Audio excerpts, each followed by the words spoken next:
gens sont ici mobilisés devant les médias, devant la télévision, devant le siège de la RTBF, parce que ces médias symbolisent la manipulation qui a été exercée depuis près de 2 ans, de façon à faire vivre les populations de par le monde dans la peur.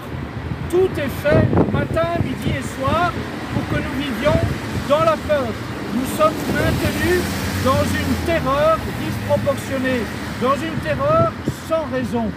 Nous savons tous aujourd'hui que le Covid n'était pas la peste, qu'il n'y avait aucune raison d'amener les populations à être confinées, qu'il n'y avait aucune raison à amener les populations à être privées de visiter leurs malades, de visiter leurs grands-parents, de visiter les gens dans les maisons de retraite, dans les EHPAD, qu'il n'y avait aucune raison d'empêcher les gens de se retrouver en famille, qu'il n'y avait aucune raison d'empêcher les grands-parents de pouvoir serrer leurs petits-enfants dans leurs bras.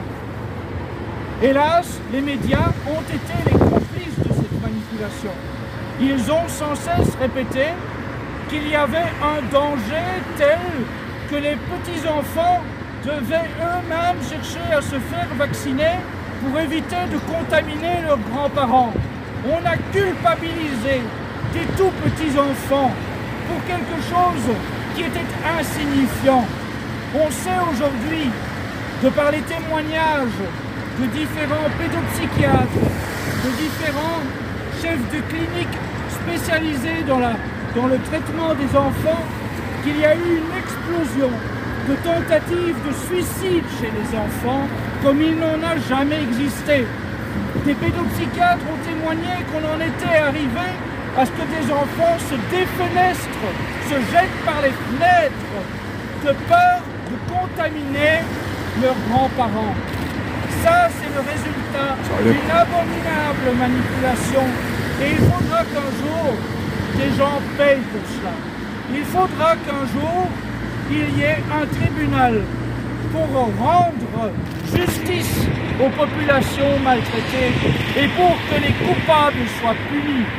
On sait qu'aujourd'hui, il y a des avocats, il y a des scientifiques, il y a des médecins de par le monde qui demandent un nouveau tribunal de Nuremberg pour condamner ceux qui sont les responsables de tout ceci. Je veux aussi dire que pour ce convoi pour lequel nous sommes ici rassemblés, ce convoi organisé à partir de la France, des gens ont fait des sacrifices inouïs. Les gens sont venus à partir de vendredi à l'aube, ont pris leur voiture, ont fait des sacrifices financiers, ont fait des sacrifices professionnels pour venir ici à Bruxelles protester en ce centre des institutions européennes. Or, que voit-on?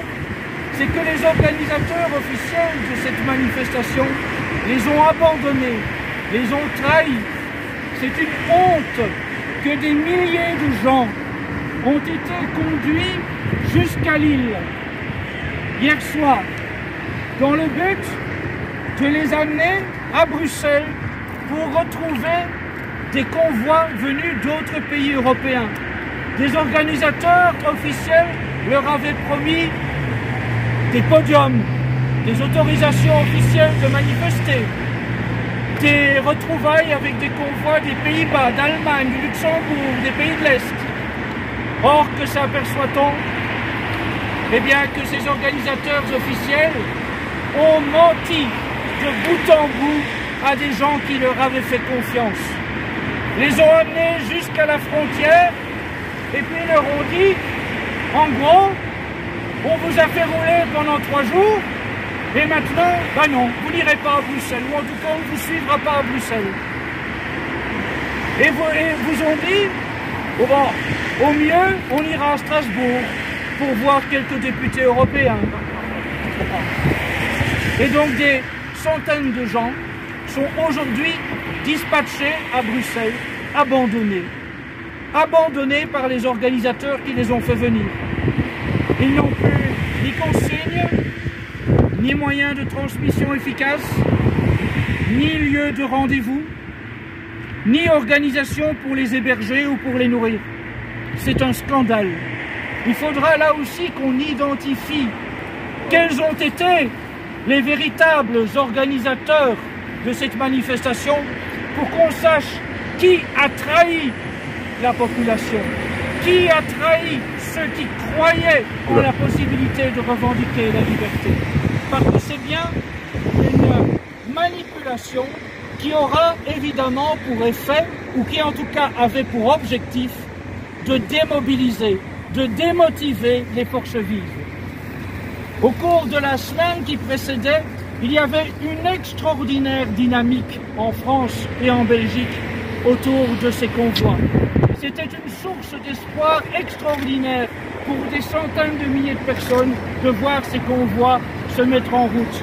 On a vu comment à travers toutes les villes de France, tout au long de l'avancée de ce cortège, ces convois étaient acclamés par la population. À quel point les gens venaient pour les encourager, pour leur remettre de la nourriture, des boissons, pour les applaudir, pour les acclamer. Et là, cet élan est cassé net par des organisateurs qui étaient des manipulateurs. Il faudra là aussi qu'on fasse la lumière sur ceci. Et en tout cas, je lance un appel à tous ceux qui se sont motivés, que ce soit dans la logistique en France, pour aider ces gens qui sont venus ici, ou tous ceux qui ont fait des sacrifices pour venir jusqu'ici.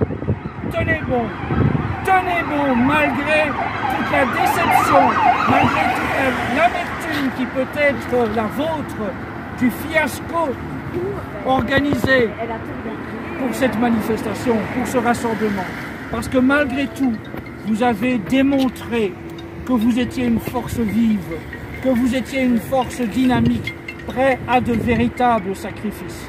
Honneur à tous ceux qui ont fait le chemin jusqu'à Bruxelles, qui ont fait les sacrifices pour y arriver, dans le but de se battre pour la liberté et pour la vérité, pour défendre la liberté et la vérité pour eux, pour leurs enfants, pour leurs petits-enfants. Honneur à vous, tous ceux qui se sont sacrifiés pour ça. Et gardez le moral, même s'il y a des raisons d'être déçus et amers aujourd'hui, gardez le moral. Cherchez-vous de véritables chefs en qui vous pouvez avoir confiance et continuez le combat, continuez la bataille pour la liberté et pour la vérité. Bravo! Bravo! Liberté! Liberté! Liberté! Liberté! Liberté! Liberté! Liberté! Liberté! Liberté! Liberté! Liberté! Liberté! Dictature sanitaire! Dictature sanitaire! Dictature sanitaire! Dictature sanitaire! Dictature sanitaire! Dictature sanitaire!